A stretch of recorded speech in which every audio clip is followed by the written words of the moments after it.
we have here a inlet valve, toilet inlet valve for a Novelli cistern, but they're also used in a number of other cisterns. This one has a very distinctive sort of an S-shaped large back. As you can see, the bottom here is the adjustment for the height, and we're going to look at how to overhaul this. Now, the problem with this that many people have with this valve is that these are installed in cisterns which they can't get to the bottom to remove them.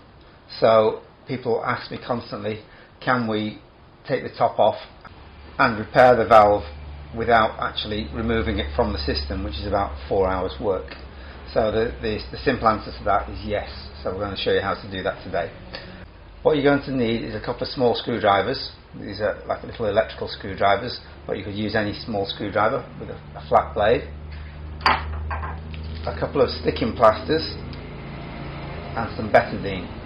Now, if you can avoid sticking the screwdriver through your finger, then you shouldn't need the plasters and the betadine. So we'll have a go, okay? The first thing we need to do is to remove this grey top, and we do that just with our fingers, getting our nails, if we've got any nails, or you could use a screwdriver to get underneath the back here, or the front.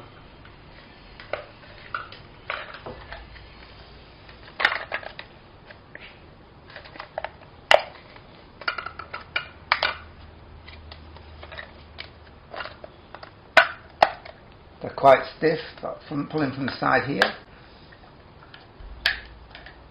it's pulling out, and that's pulled out. So from the bottom seems to be about the best way.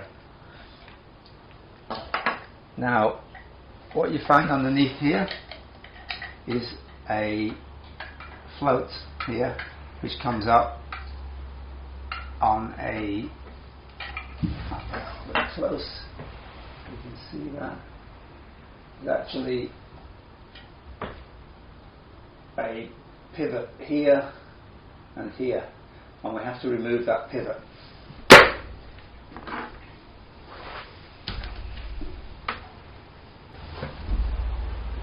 Now, the trick to remove the pivot is that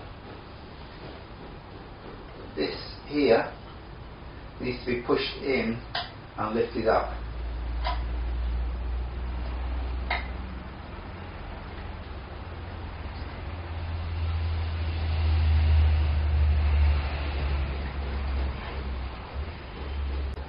And at the same time, you need to do the other side.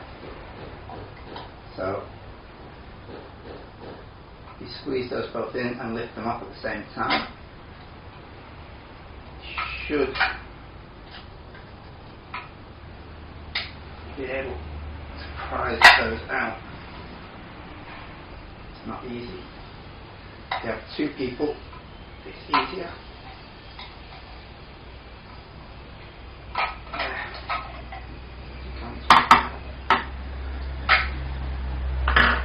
Out now. And that will just come straight out. What you're left with here is the hole where the water comes up through. You might get a safety pin and just make sure that's all clear.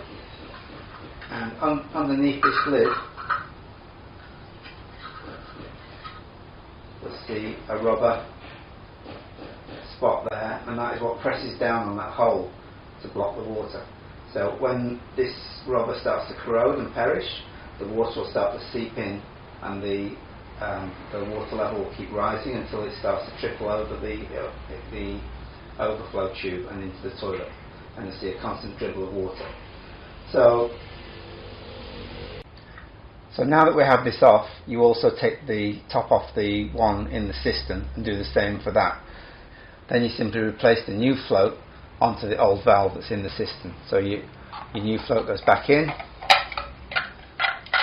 Make sure your little tube goes through here. You put it down onto here. Make sure they're in place, and you simply press down on that, and it clips in. And you can see then that will move. Then we need to get the grey part back on. This is probably best done from the top down. So clip the top in. Make sure you push the little peg back in there. And in she goes. So if that should now be on the one that's in your toilet. Now for the adjustment of the height, the higher this is, the water won't cut off until it reaches the float. So the higher this valve, the higher the level of the water. The water level should be at least 25 millimeters below the overflow tube.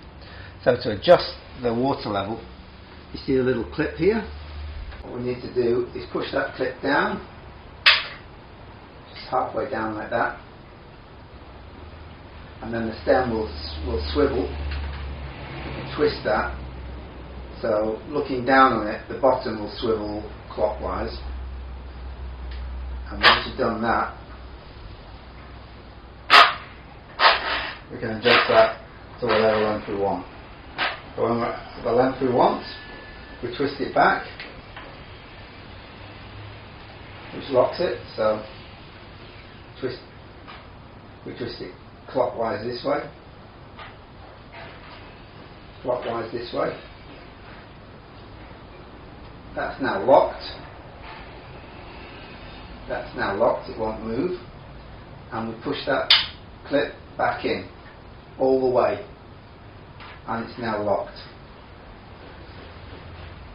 If you're replacing this into a toilet, you manage to take your old one out, just make sure you clean around the hole where this goes in, so that this rubber will seal on that hole. You want it nice and clean.